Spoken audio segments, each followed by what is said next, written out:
Over the last few days, many Kenyans are puzzled at what is going on at police roadblocks to enforce the curfew. The curfew over the pandemic. And the question on many minds is, what is really going on here? Is it that there are so many people who get late and are therefore unable to beat the curfew? Or is it people deliberately ignoring the order by the president? And especially those Kenyans living outside the country are wondering and asking themselves, what is really going on here? So let's break it down on our show today. And let us start with something many of you will already know, and I believe some of you will have no idea about. So let's clear the air about that first. Since the days of colonial rule in Kenya, the government has always relied heavily on intelligence reports. Now, before these roadblocks were set up by the police to enforce the curfew, remember, the public were warned. This is a very important point to note because of something I will say later on this show, which should tell us the authorities already knew that the roads are just too crowded, even after curfew hours have started. But still, there was chaos. Thousands of motorists were stranded, held up at these roadblocks. Now, in my view, this is the really worrying point about all this, because it tells us the following. Number one, although Kenyans ordinarily follow the law, follow instructions, follow directives, heed warnings like the one which was given before these roadblocks were set up, and they even informed their friends and loved ones in case they missed that particular news item. That is what happens normally. But in this case, it appears that there are very many Kenyans, motorists, who still took the risk of being held up with unknown consequences on these roadblocks. That is what seems to have happened. Number two, and this should be rather obvious, traffic is still too high during curfew hours, meaning that there is no way that everybody on the road is a provider of essential services or has any reason to be on the road during curfew hours. That should be clear. Those vehicles are too many. I mean, imagine a traffic snarl-up. Vehicles lined up at a roadblock during curfew hours. How did that happen? Number three, the mood in the country has changed very dramatically in recent days and weeks. I believe this is due to a combination of factors, all triggered and caused by the pandemic and the rules which have been put in place to try and control it or control the spread. And of course, all this is linked in some way to very serious financial stress and pressures Kenyans are going through.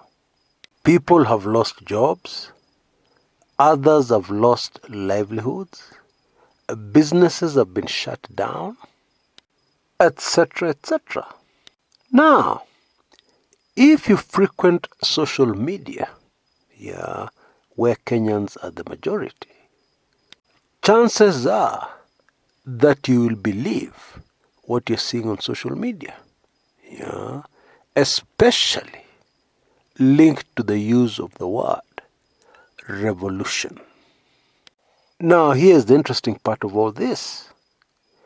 If you're on the ground like I am, you will know that there's a vast majority of Kenyans who have no interest, who ignore all headlines and news about the traffic snarl-ups, people being caught at police roadblocks. That is boring to them, the vast majority of Kenyans who don't own vehicles, who don't drive vehicles. Indeed, the vast majority of Kenyans have got other much more pressing concerns. In fact, I'm not sure if you're going to believe this, there are many Kenyans who are happy that finally, wadosi wenye gari, wenye uendesha gari, motorists, have finally been caught up with, are finally in a problem that is making headlines, which is quite a change, because the long-suffering ordinary Kenyans have already been through quite a lot, like having their houses demolished at night when it's raining, factories being shut down, which employ thousands, as a result of the current situation in the country. And many of these misfortunes have not attracted the kind of screaming headlines this one on motorists is attracting. Bottom line, this vast majority of Kenyans, who some dreamer would like to include, in their word revolution, are not interested. They're not with you, motorists. Still, having pointed out that very important fact, it is still very alarming, watching events unfold in our motherland. The truth is, we are on a very dangerous and slippery slope, and it's all downhill. And the other headlines, we see every day in the press and on social media that illustrate my point perfectly. And they tell us that things are not good. Mkenya anaua mpenzi wake na anaweka mwili ndani ya gari akijaribu kwenda kuitupa mahali ambaye haitapatikana. Domestic violence in homes, etc., etc., which should all clearly tell us, that things are falling apart. Things are no longer at ease. And for those who follow politics, all this tells us very clearly that with only about 16 months to go to the general elections, it is very likely that we will have voters that we have never seen before on the shores of our country. In other words, we have had angry voters before, but not this angry. Folks, this is an electorate that has the potential of going to the voting booth and doing things you have never imagined in your life.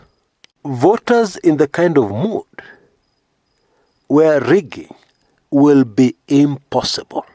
State machinery or no state machinery. Computer algorithm and software or no computer algorithm and software. Although I must quickly add that the way things are going, there is no guarantee we will reach that election. Oh yes. Let me repeat a story that I've told on this channel a few times over the years. When we were fighting for the second liberation of Kenya, to remove Kanu and Moi from power, my late political lecturer told me something that stuck with me. We had a discussion about the situation in the country. Of course, those days I was much younger, easily excited. And I got very excited. And I said something to the effect that Moi cannot last another month in power. Something is going to happen. The people are going to say, no, enough is enough. I believe I may even have used that word, revolution. My political lecturer did something he was very fond of doing. He burst my bubble and brought me back to reality. And he asked me, you have completely ignored one very important factor in the entire equation. And he gave me a little time to try and figure it out. As he took a large sip of his Tusker, and brushed his non-existent hair backwards all the way to his neck. What you have forgotten, he told me, is that Moi understands one very critical factor here. And it is this: as long as people are not going hungry, they can be governed. And they will make noise, they'll huff and puff, but nothing much will happen. You know, in the Moi days, even with corruption, the food distribution the government did then is still legendary. At one point, Moi even got yellow maize into the country, which we were told was usually fed to horses in places like America. It was cheap maize. A lot of it was given out in food aid, and a lot of it was also made available to commercial millers, so that Kenyans would always have their ugali, whatever the situation was. Now let us come back to the present time. And by the way, if you've noticed, Moi has been mentioned, the late Moi, the second president of Kenya, has been mentioned a lot on social media in recent times. Fondly, believe it or not. Folks, what keeps me awake at night, and should also keep you very much awake at night, is the fact that the agricultural sector in Kenya has not been spared in the current crisis we're going through. For months now, food prices have been confusing. You go to the market today, they're a little high. You go back tomorrow, you find some very cheap tomatoes in the market, for instance. And another day, yet another food item available at a very low price. The very unfortunate impact of this is that many people have completely ignored the possibility of food shortages. Now, for the benefit of younger Kenyans who are not around then, the worst food shortage Kenya faced in the 80s, early in the Moi presidency, was the kind of food shortage where people had money in their pockets, but they couldn't buy food. Food was not there. Maize, which produces our staple of unga, ugali, vanished.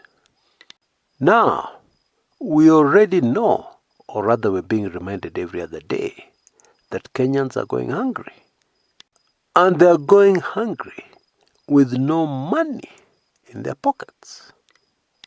Seriously? That is a very dangerous scenario. Extremely scary, in my view. I would like to remind those who are praying for our motherland, yeah, that we step up our prayers for our nation, yeah, focusing on food and food supply going forward. Very basic. If you drive a car, I'm sure you're saying something like, "No, Chris, you've got it wrong. It can't be that serious." You know, over the years, there are many predictions I've made, and I've sincerely stated from the bottom of my heart that I wish those predictions never come true. I'm prepared for the consequences of being proved wrong rather than facing the consequences of my predictions coming to pass. And more than ever, I really wish this time around that I'm proved wrong, that people end up rubbishing this prediction. I will be overjoyed, trust me. You know, people who are hungry have absolutely nothing to lose. And when people have nothing to lose, let's not even go there. Let me just leave it at that. Now, I'm very hesitant today to tell you to like this video for obvious reasons. Yeah, but please subscribe if you're not yet a subscriber. Yeah, because I'll continue to give you a heads up of what we should expect going forward. And please start getting into the habit of looking for people to share food with less fortunate Kenyans. Until next time, this is Chris Kumekucha.